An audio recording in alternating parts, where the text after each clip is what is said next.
Coucou, comment allez-vous? Moi ça va super. Je suis déjà à la maison, c'est trop cool, je suis descendu, j'ai tatoué, c'était vraiment chouette.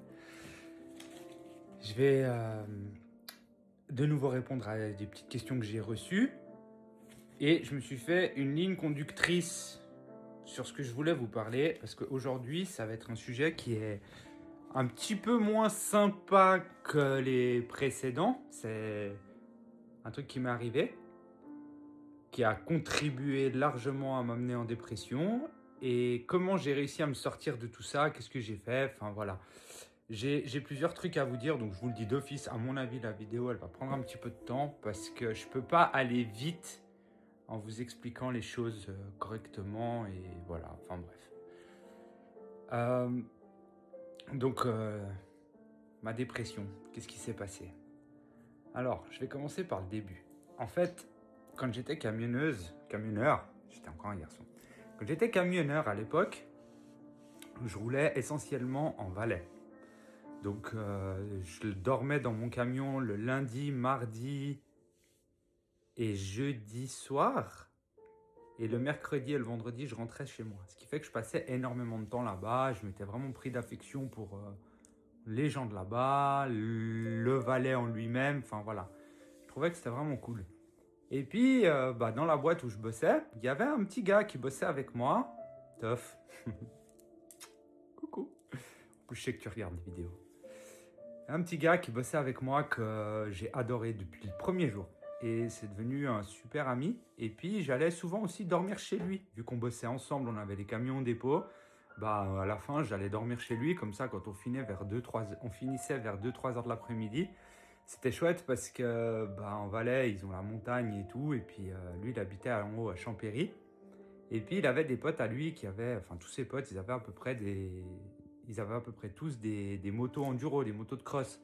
Et du coup, lui, il me prêtait la sienne et puis il se faisait prêter par un de ses copains une des bécanes, puis il m'a emmené dans la forêt et tout. Enfin bref, c'était vraiment des super souvenirs. Euh, C'était vraiment une chouette époque. On a même sorti le moteur de ma Honda Civic à l'époque, lui et moi. J'avais pris une semaine de congé, lui aussi. Et puis on avait sorti le moteur, on l'avait ouvert, on avait changé les bielles, les pistons, enfin, et puis ça fonctionnait du feu de Dieu, hein. Et c'était vraiment, voilà. Et ce gars, c'était vraiment devenu mon frérot et tout. Et puis, je passais souvent des soirées en Valais avec lui et tout. Puis notamment un soir, un samedi soir, je suis retourné en Valais, passer ma soirée avec lui. On était en plein été. Je me souviens, j'avais même un t-shirt rose ce soir-là. Et puis, en fait, on a commencé à aller boire 2-3 verres. Donc, je me rappelle, on avait commencé à un bistrot à Saint-Maurice. Après, on avait été à Montaix, au Havana Club, je crois, ou Havana, je sais plus trop quoi. Le Havana tout court, c'était. Et puis, l'idée, c'était d'aller au Delirium. C'était une discothèque qui était dans la zone industrielle de Colombey. Et puis, en face de la discothèque, sur le parking, il y avait un bar qui s'appelait le Jukebox. On finit, on se retrouve à un moment donné dans ce bar avant d'aller dans la boîte, que j'ai même pas vu en fait. Et puis, à un moment donné, on était dehors sur le parking. C'était un parking en gravier comme ça. On était en train de se fumer une clope. Et puis, j'ai dit à mes deux potes, parce qu'il avait fait venir un autre gars avec lui, je leur dis, en tout cas, je passe une super soirée. Et puis, j'espère qu'un jour, vous aurez l'occasion de vous venir à Genève, que moi, je vous fasse passer une soirée comme ça, digne de ce nom aussi. Ça me ferait vraiment plaisir. Et en fait, quand j'ai dit ça, dans mon dos, j'ai entendu: Eh, sale fils de pute de jeune voix de merde, ici t'es pas le bienvenu, alors retourne chez ta mère. Et là, je me retourne, je regarde derrière moi et je vois un Renoir, mais une pièce, le gars. Franchement, un beau bébé, hein. Mais moi, avec ma grande gueule et mon caractère de merde, au moment où je me suis retourné, je lui ai dit: Mais t'as rien d'autre à foutre, connard. Et en fait, le gars, je pense qu'il s'attendait pas à ce que je lui rentre dedans comme ça. Et il n'y a plus vraiment eu grand-chose. Ce qui fait que je me suis de nouveau retourné vers mes deux potes pour continuer ma discussion. Et en fait, là, le dernier souvenir que j'ai, c'est mon pote, Christophe, qui a fait ça. Et j'ai pris une pêche qui m'est arrivée depuis derrière, depuis là. En fait, mes copains, ils m'ont expliqué la scène vue de dehors. Ils m'ont dit, mec, et je me rappellerai ces mots toute ma vie, mot pour mot, c'est ce qu'ils m'ont dit. Ils m'ont dit, mec, je sais pas comment t'es mort. Avec la taille des bras que le mec il avait et l'élan qu'il a pris et le bruit que ça a fait quand ça a tapé, il m'a dit, t'aurais dû mourir, mec. Et il me dit, à la place de ça, t'es tombé, mais comme si t'avais un ressort sur le côté du bras, t'es tombé, tu t'es relevé direct. On n'a pas compris. Et en fait, quand je me suis relevé, c'est un peu la nervosité, l'adrénaline qui a pris le dessus. Je me suis relevé et je voulais lui attraper les couilles. De toute façon, j'avais aucune chance face à ce gars. Il faisait 3 fois ma taille. Mais bah, vu que j'étais en train de me relever, lui, il en a profité. Il est arrivé, puis il m'en a recollé une deuxième. Et puis là, bah, je pense qu'il a dû taper par ici parce qu'il m'a complètement éteint la lumière. Je suis tombé KO. Et bah, j'ai des flashs, en fait. C'est que bah, quand il y a eu ça, ça a généré pas mal de bruit, pas mal de mouvements autour de moi. Et en fait, il avait tous ses potes qui étaient au fond du parking en train de fumer. Et ils sont tous venus vers nous en courant.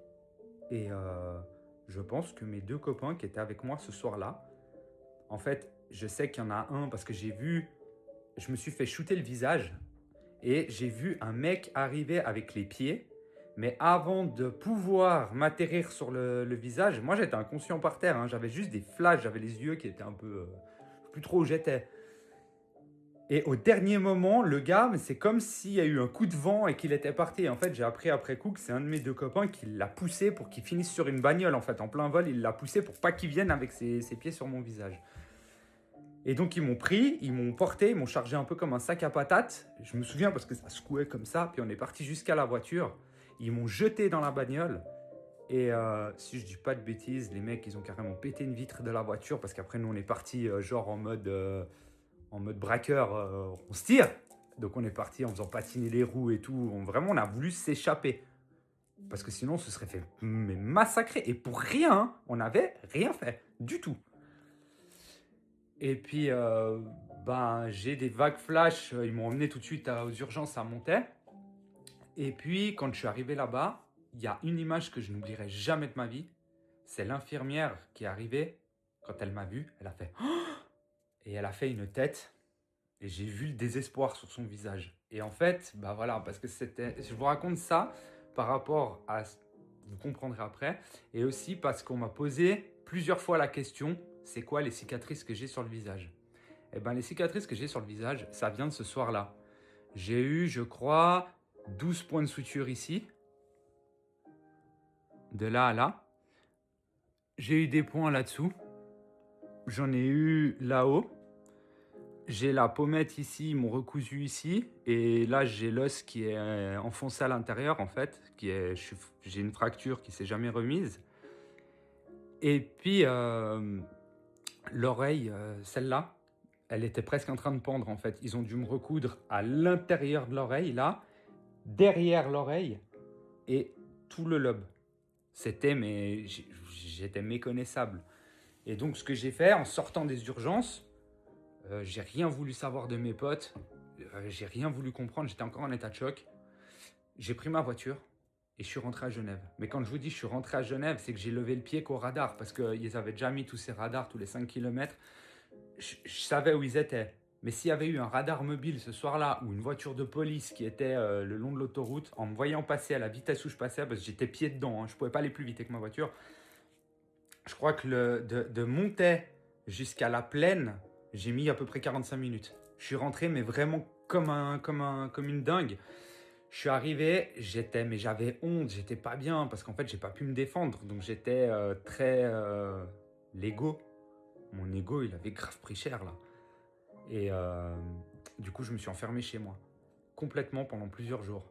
Et ce jour-là, j'ai perdu complètement ce côté, la vie est belle, la vie est rose, on vit dans le monde des bisounours. Ce jour-là, j'étais devenu un homme, un vrai homme. Je m'étais fait défoncer la gueule, mais comme on m'avait jamais défoncé la tronche. Et je ne souhaite à personne de vivre ça. Parce que moi, après ça, donc je me suis enfermé chez moi, ma mère, elle est venue, Elle a frappé à la porte, elle m'a dit tu te démerdes, t'ouvres, sinon je fais fracturer ta porte, tu m'ouvres ça tout de suite. En fait, je voulais pas leur montrer la tête que j'avais, j'avais la tronche, mais... Puis bon, voilà, hein, ils m'ont vu. Mon père, je pense que ça lui a fait plus de mal qu'autre chose. Il a rien montré, il a rien dit, mais je sais qu'à l'intérieur, il avait le feu.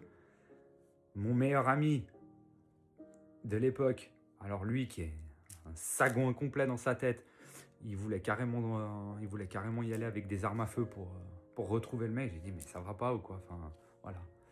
Et puis le pire dans tout ça, et ce qui m'a vraiment frustré à mort, mais à mort, outre le fait de ne pas avoir pu me défendre du tout, c'est que quand j'ai déposé plainte, on n'a jamais retrouvé le mec.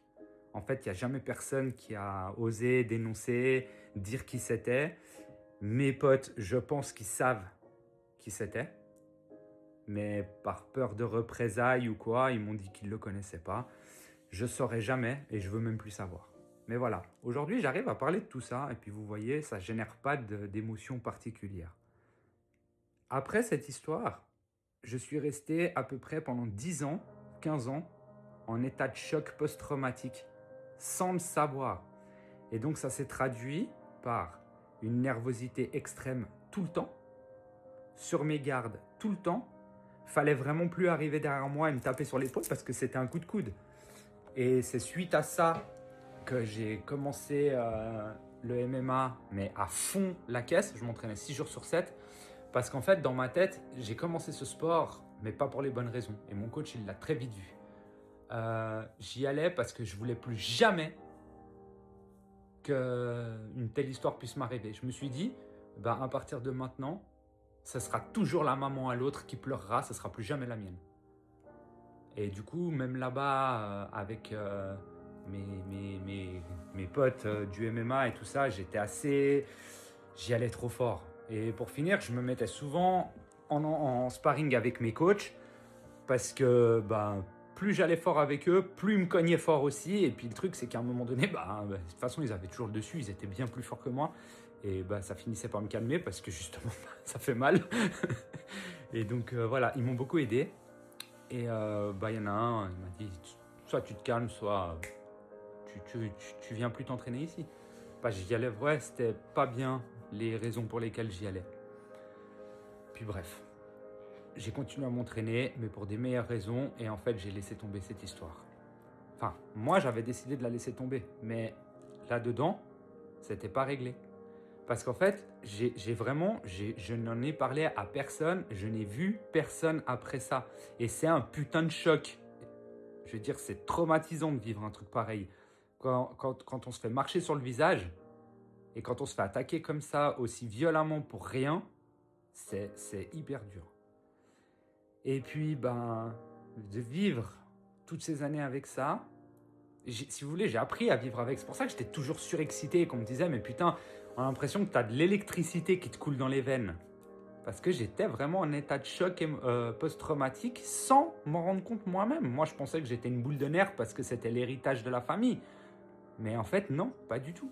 Maintenant que j'ai pu me faire soigner, je vois qu'en fait, c'était pas mon état normal. Là, aujourd'hui, je suis dans un état normal. Mais avant, pas. Donc du coup, quand mon papa il est décédé, ça a fini de m'achever. C'était beaucoup trop. La pression du salon, les histoires qu'il y a eu là-bas, parce que voilà, je vais pas la refaire. Et puis, ce qui est passé, c'est passé. Mais c'est vrai que j'ai beaucoup donné, j'ai beaucoup tendu la main. Je ne regrette pas parce que voilà, c'était ce qu'il y avait à faire à ce moment-là et le Seigneur a voulu que ça se passe comme ça. Et j'ai appris plein de choses aussi sur moi. Mais tout cumulé, mon état de choc post-traumatique, les déceptions que j'avais avec certains au salon, les prises de tête, la mort de mon papa, c'était trop. Hein. C'était trop. Et je vous jure, en vrai, je pense que si j'avais pas eu ma maman, ma sœur et mes 2 chiens, je vois pas pourquoi je serais resté dans ce monde en fait. J'ai jamais eu ce genre d'idée parce que jamais j'infligerais une telle chose à ma petite sœur ou à ma maman. Je suis pas une égoïste. Et en fait, ceux qui font ce choix-là, je sais que c'est parce qu'ils savent plus quoi faire. Et ils se rendent pas compte qu'en fait, c'est ceux qui restent qui en souffrent le plus. Donc, c'est ce que j'ai dit plusieurs fois à ma psy et à mon psychothérapeute. J'ai jamais eu d'idée noire, j'ai jamais eu envie de le faire. Néanmoins, je peux vous dire que je sais exactement ceux qui passent à l'action. Je peux vous dire que je me rends compte comment c'est dur dedans et au point où ils en sont, c'est qu'en fait, on se dit, il n'y a plus d'autre option, vraiment. Il n'y a plus d'autre option, je ne sais plus quoi faire. Et quand on dit que la dépression est une maladie silencieuse, c'est super important d'écouter, de traiter ça, parce que c'est vraiment une maladie qui est hyper grave en fait. Certes, ça se voit pas, mais dedans, vous imaginez pas. Ceux qui l'ont déjà vécu, vous savez de quoi je parle. Et ceux qui sont dedans, maintenant je vais vous dire comment je suis sorti de tout ça, en espérant que ça puisse vraiment vous aider. Et n'hésitez pas, on va boire un café, on discute, comme je vous ai dit. J'ai du temps, je le prends et ça me fera plaisir de vous aider. Mon papa, il aidait les gens avec les chiffres, moi je ne sais pas faire ça. Mais par contre, je suis souvent de bons conseils, sans me jeter des fleurs, mais c'est qu'on me le dit tout le temps. Je suis souvent de bons conseils et puis j'aime écouter les gens, j'aime les aider. Donc, mon papa faisait les chiffres et moi, je les aide comme ça. Chacun son truc. Donc, qu'est-ce que j'ai fait pour me sortir de tout ça? Ma maman m'a trouvé un psychothérapeute qui pratiquait, entre autres, le MDR. C'est Eye Movement, je ne sais plus quoi. C'est une sorte de recalibration cognitive, en fait. Ça, c'est vraiment une technique qui est encore peu parlée, mais qui est radicale pour tous les traumatismes. Pour moi, il n'y a pas mieux, il n'y a pas plus efficace. C'est une véritable bombe atomique, le MDR. Et ça peut vraiment, mais vraiment vous aider. En fait, l'idée de ça, c'est que quand vous êtes traumatisé, en tout cas, moi, c'est comme ça que je l'ai vécu, je me levais le matin, j'ai de bonne humeur, tout bien et tout, j'allais sous la douche, ou je faisais autre chose, peu importe, hein. Et à des moments, j'avais les flashs de cette agression, de la mort de mon père qui me revenaient. Et en fait, j'avais toutes les émotions qui allaient avec, qui revenaient aussi. Et le MDR permet de dire à ton inconscient et à ton toi intérieur qu'en fait, c'est terminé, que maintenant, tu es en sécurité. Ça ne te fait pas oublier. C'est juste qu'en fait, ça te permet d'y ranger.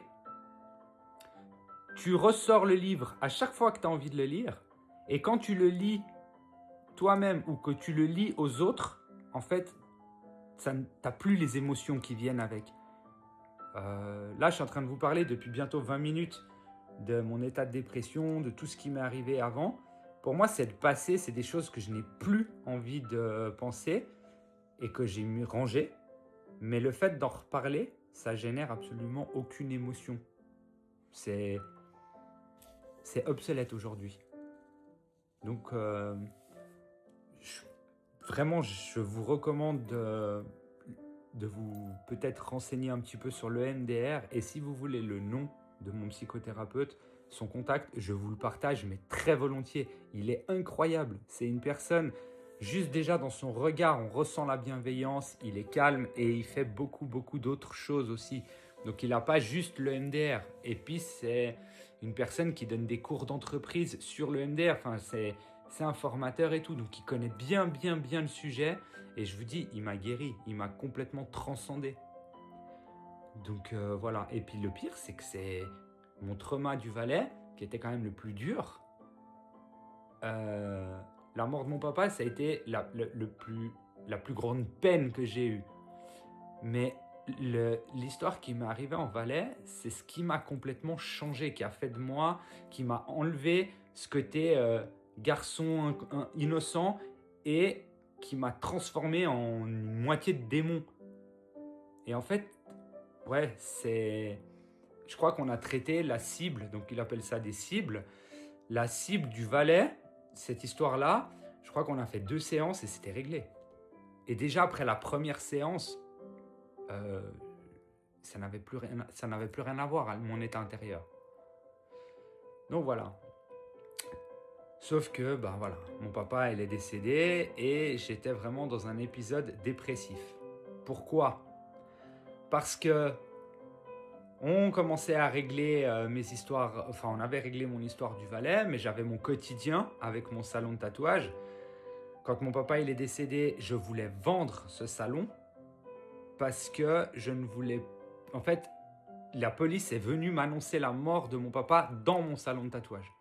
Un matin. Ils sont venus, police judiciaire, bonjour, est-ce que monsieur Giampaolo est là? Oui, oui, machin. Asseyez-vous. Et puis voilà, ils m'ont dit, votre papa, il y a eu un malheur, votre papa, il est décédé. Et en fait, je revivais la scène à chaque fois que je rentrais dans ce foutu salon. Du coup, je voulais plus. Et voilà. Tout ça, ensemble, mon identité, ma véritable identité cachée, enfin refoulée, la mort de mon papa, mon agression en Valais, le fait que j'arrivais pas à vendre mon salon de tatouage, ma petite sœur, ma belle-maman, ma maman, voir tous ces gens aussi tristes, ben c'était compliqué à gérer. C'était très très compliqué à gérer. Et ben, je suis rentré vraiment dans un état de dépression avancé, enfin assez avancé, d'après mon psychothérapeute et ma psychiatre. Et le truc, c'est que plusieurs fois, ils m'ont dit, mais tu sais, tu pourrais prendre, on pourrait regarder pour une béquille, pour te donner une béquille, pour t'aider un petit peu. Et en fait, je voulais pas de ça parce que je suis anti ce genre de choses. C'est à l'intérieur, dedans moi. Enfin, je me suis dit, mais j'ai quand même plus de force que ça. Enfin, putain, on va sortir de tout ça. Je me suis toujours sorti de tout. Je vais quand même pas maintenant baisser les bras et me laisser aller. Non, on va y arriver. Et il m'a dit, il faut qu'on aille, si tu es d'accord, c'est une manipulation énergétique. Il y en a peut-être qui vont reconnaître ou qui connaissent, qui ont déjà entendu parler de ça. Il m'a dit, je vais te faire quelque chose, si tu es d'accord. Ça s'appelle la spirale de Dan. C'est des points de pression sur le corps bien particuliers dans un ordre bien précis. Et il m'a dit, l'idée avec ça, c'est de tomber au fond du trou, mais complètement en bas. Parce que si tu veux pouvoir te relever et remonter, il faut que tu puisses aller chercher l'impulsion en bas et savoir qu'est-ce qui pose problème en bas. Parce qu'il y a des choses, on n'a pas tout trouvé. Je dis, il est fort, hein, parce que moi, je lui avais pas encore parlé de mon histoire de fille. Et en fait, on a fait ça. Et le lendemain matin, en me levant, je vous dis, c'était une évidence. C'était, en fait, c'est comme s'il avait réveillé Sarah en moi, qu'il avait enlevé toutes les couches que j'avais mis dessus depuis des années. Et elle est venue me dire, si maintenant tu as envie d'être heureuse, laisse-moi sortir et sois toi-même. Et donc je lui ai dit, c'est là que je lui ai dit, j'ai fondu en larmes. Je lui ai parlé de ça parce qu'en fait j'avais tellement honte. Mais comme je vous ai déjà expliqué ça, mais j'avais trop honte. Et voilà, le biker barbu, grande gueule, toujours, jamais le dernier à vouloir aller foutre des tartes. Et puis, peur de rien, toujours à fond, passer de ça à l'autre extrême ultra féminine. Même moi, j'ai eu du mal à l'accepter et à me dire oui. C'est ça.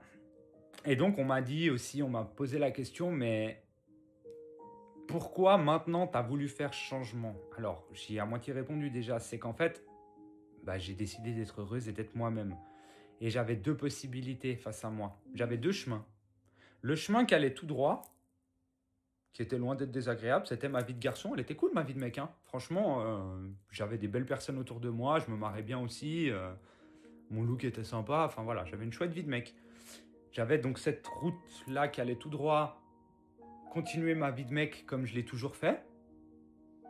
C'était pas un chemin super ensoleillé, mais c'était pas un chemin sous la flotte et sous la tempête, loin de là. Puis il y avait un autre chemin à côté, avec des monstres collines, des cailloux, des tapis de clous, enfin bref, toute une merde, du brouillard, enfin voilà. Et en fait, ce chemin-là, plus j'avance, plus il devient beau, plus il fait beau, et il fera de toute façon à l'arrivée 20 000 fois plus beau qu'au meilleur temps de l'autre chemin. Je ne sais pas si vous avez réussi à comprendre ce que je voulais vous dire. Et du coup, j'ai choisi de prendre le chemin qui me rendrait heureuse à la fin, même s'il est plus long et plus compliqué.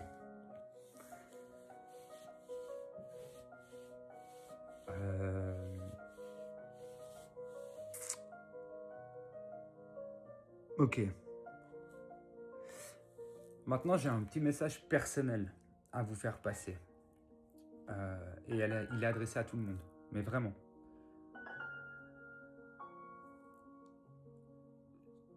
Comme je vous ai déjà dit, on a tous une force intérieure. Et on a quasiment tous la même. Il suffit juste d'aller la chercher. Il y en a qui osent, il y en a qui osent pas, il y en a qui savent pas, il y en a qui n'ont pas confiance en eux et qui ne se rendent pas compte de la force et de ce qu'ils ont en eux. Mais je vous promets qu'on l'a tous. On est seul et unique responsable de ce qui nous arrive. Parce que des fois, j'en entends, et même moi le premier, quand j'étais en dépression, je cherchais à mettre la faute sur tout le monde, sur tout, mais surtout pas moi. Mais en fait, c'était moi.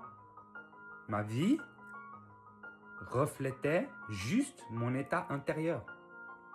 Et aujourd'hui, j'arrête pas de vous dire que je suis heureuse et tout, mais parce que je vous jure que c'est pas des conneries. J'ai jamais été aussi heureuse et sereine. Et le fait d'être comme ça, mon taux de vibration, il est passé de là en bas à là en haut. Et en fait, en vibrant de cette façon-là, j'attire que des gens qui vibrent de la même manière. J'attire que de la bienveillance. J'ai l'impression que je suis toujours au bon endroit, au bon moment.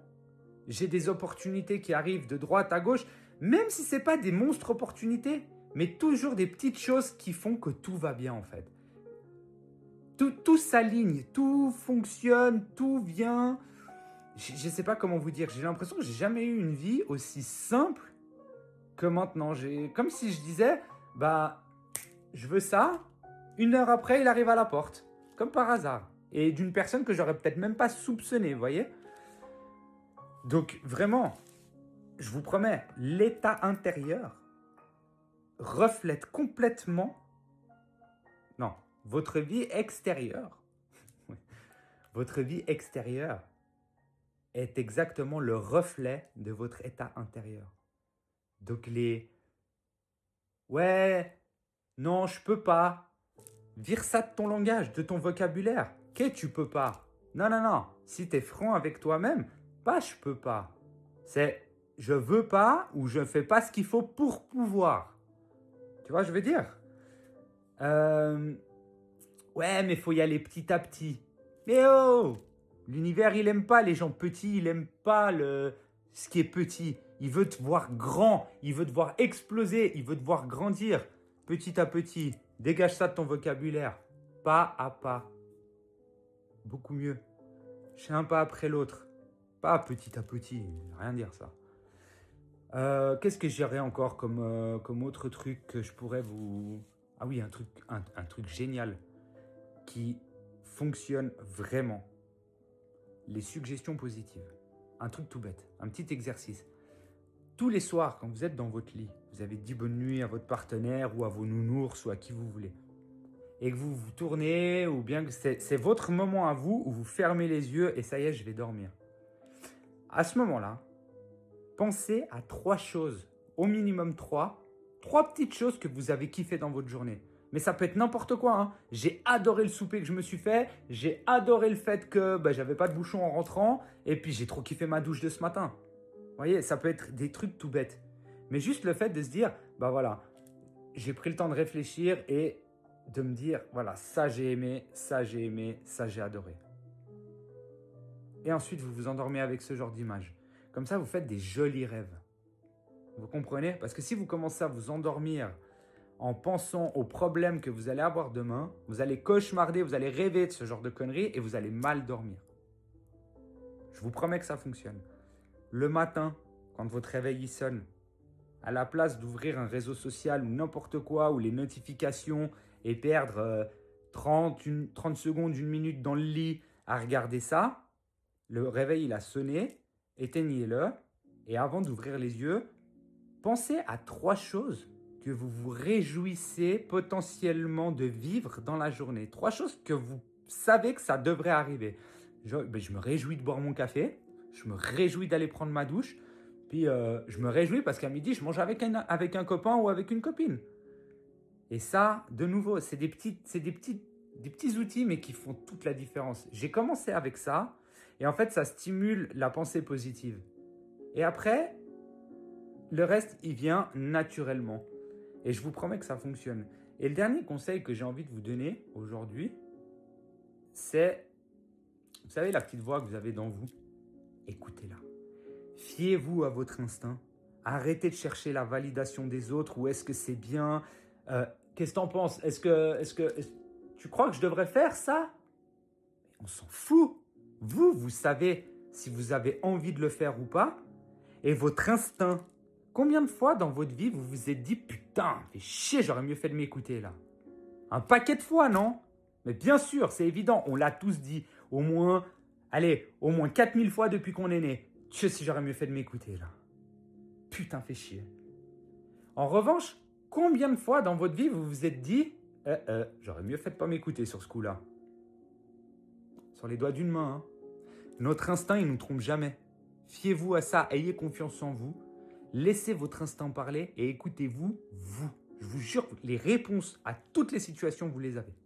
Vous les avez dedans. Prenez juste le temps de réfléchir. Et vous verrez que ça va tout seul. Je réponds vite à des petites questions. De toute façon, faire pour faire, maintenant elle fait une demi-heure alors qu'elle fasse 30 minutes ou 40. Qu'est-ce qu'on s'en fout? Si on m'a demandé à combien de séances de laser j'en étais, vu que j'ai fait ma petite story là-dessus hier, on m'a demandé combien de temps j'avais mis pour perdre les 20 kilos que j'avais chopés. Oui. Et est-ce que ça me dérange quand on me dit encore monsieur?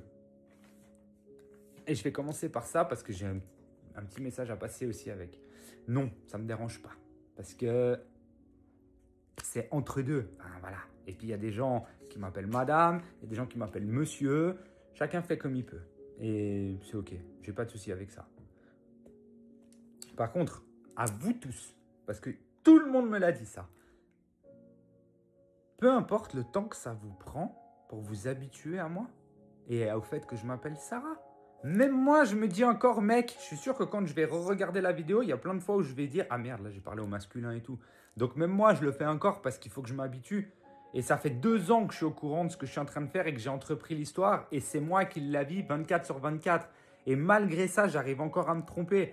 Donc j'imagine vous qui venez de vous prendre ça il y a 3 semaines, 1 mois. Je suis arrivé comme une petite fleur. Coucou, je vais devenir une meuf. Vous avez même pas fini d'assimiler ça que je vous balance des vidéos, des machins. Et tout va bien. Vous m'appelez Anto, vous me dites tu, mec, frère. On s'en fout. On s'en fout. En vrai, tout ce qui compte, c'est vous. C'est le fait, ce que vous m'apportez comme amour et le fait que je puisse vous voir ou vous parler. Tout le reste, on s'en fout. On s'en fout, mais complètement. Donc voilà, ça c'était un petit message perso. Alors, combien de séances de laser j'ai fait? Donc là, hier, c'était la 13e. Alors, on a commencé assez bas au niveau des joules. Les joules, c'est la puissance, l'intensité. On a commencé à 11 joules, quand j'avais vraiment tous les poils partout, là. Et aujourd'hui, après la 13e séance, on l'a fait à 18 joules. Ça commence à taper fort, mais on est obligé pour ce qui reste, en fait. Il faut vraiment aller les chercher. Donc, 13 séances jusqu'à présent, toutes remboursées par l'assurance. Sauf que, avec leur nouveau système Tartruc, là, ils remboursent plus comme avant. En fait, là, je viens d'apprendre que, et puis vous verrez que ça va être le cas chez tous les dermatos de Genève, peut-être même de Suisse, les dermatologues ne voudront plus faire de laser remboursé par l'assurance, étant donné que les assurances, à partir du 1er janvier, ils remboursent plus que 62 francs par séance. Quand on sait qu'une séance, ça coûtait dans les 368 francs, sauf erreur, elle m'a dit à 62 francs, enfin, c'est pas intéressant pour nous, vu le prix du laser, l'entretien, et puis je gagne beaucoup plus avec une consultation pour un grain de beauté, enlever un grain de beauté ou faire un truc comme ça. Donc Bah voilà, là, elle m'a expliqué qu'elle finissait toutes les patientes avec qui elle avait commencé pour pas nous laisser sur le carreau comme ça, mais qu'en tout cas, elle reprendra plus de nouvelles patientes qui viendraient sous l'assurance. Ils vont continuer à faire du laser, mais uniquement avec ceux qui payent leur séance en fait. Voilà ce qu'elle m'a expliqué hier. Et je trouve ça vraiment dommage parce que bah, ça marchait pas si mal que ça, le système des assurances, machin. Là, ils ont tout voulu changer. Je pense qu'il y a un politicien, il s'est réveillé un matin, il gagne 150 000 balles par mois, il s'est dit, il faut que je justifie mon salaire, donc je vais poser une loi à la con, comme l'autre abruti qui a fait chier tout le monde à Genève parce que les deux roues, ils se parquaient sur les trottoirs. Il n'y avait jamais eu de souci en 40 ans, il n'y a jamais eu de problème. T'as un abruti qui se lève un matin, qui se dit, comment je peux faire chier les autres? Bah vas-y, je vais pondre une loi. Comme ça, j'aurais justifié mon salaire. Le gars, il a fait, je crois, 1 an de mandat, puis maintenant, il n'existe même plus. Enfin, bref. J'ai failli dire un truc pas bien, là. Et combien de temps j'ai... Ah ouais, puis j'en avais une autre de question que j'ai pas fait gaffe. Voilà. Combien de temps j'ai mis pour perdre les 20 kilos que j'ai pris? Ça a pris à peu près 6 mois, un peu moins. On va dire qu'à 4 mois et demi, je commençais de nouveau à me kiffer. Maintenant, je m'adore. Mais ouais, ça a bien pris 6 mois. Puis en fait, là, depuis 3-4 mois, en fait, j'ai l'impression que vraiment, j'ai stabilisé mon poids. Pourtant, je m'entraîne pareil, je mange pareil, mais j'ai stabilisé. Je suis entre 60,5 et 61,5. Ça dépend. Ça dépend si je mange plus de pâtes ou si je mange plus de riz. Et puis, on m'avait demandé si j'étais déjà tombé dans la rue sur quelqu'un qui a commencé à m'emmerder par rapport à ce que j'étais en train de faire, soit une moquerie, soit une insulte ou des trucs pas bien. Non. Personne, mais absolument personne n'est venu ou ne m'a dit quoi que ce soit de pas sympa. Il y a juste eu le guignol sur YouTube, mais ma soeur, elle s'en est occupée. Et allez voir le commentaire que le gars, il a mis. Et ce que ma sœur, elle a répondu, parce que je vous jure, c'est pépite. Mais vous n'êtes pas prêts, hein. Et puis voilà. Donc non, j'ai jamais eu... En fait, tous ceux, vu que maintenant je m'assume complètement, puis que je descends à Genève, même habillé comme ça, je suis en train de fumer une clope devant mon salon. Mon salon, il est sur la route de Driss, vers le rondeau de Carouge, là-bas. Donc vous voyez bien la route, là. Il y a je sais pas combien de bagnoles qui passent. L'autre jour, j'étais là en petit haut, en train de fumer ma clope. On s'en fout. On s'assume et on est heureuse comme ça. Et ben, personne n'a été méchant. Au contraire, tout le monde me dit ouais, c'est super, de toute façon, tant que tu es heureuse, c'est ce qui compte. Bravo, on est fiers de toi. Putain, il faut de la force pour faire ça. Que de la bienveillance. Donc voilà. Je vais m'arrêter là. On est à 38 minutes. C'est génial. 38 minutes à parler de ma gueule. C'est quand même trop cool, hein. Mais bon. Et puis, bah, n'hésitez pas. Et si vous avez des idées pour mes prochaines vidéos, n'hésitez pas, donnez-moi des idées. Je suis preneuse parce que là, je commence à sécher. Puis, je ne vais pas vous parler 50 fois de mes hormones, 50 fois de ma transition. Enfin, on a fait le tour, je crois, gentiment. Donc, si vous avez envie de savoir d'autres choses, avec joie. Je vous embrasse, je vous aime fort, je vous remercie encore, mais de toute mon âme, Sarah, Anto, tout le monde, tous ceux qui sont là-dedans aussi, on vous remercie tous pour vos mots, votre gentillesse, la bienveillance que vous avez eue envers moi et tous les encouragements que je reçois au quotidien, parce que j'oublie pas et je trouve que c'est incroyable. Et je ne vous dis pas merci, parce que vous ne venez toujours pas vous entraîner avec moi. Et ça ne va pas. Hein? Faut venir maintenant. Bisous de moi. Je vous aime fort, les amis.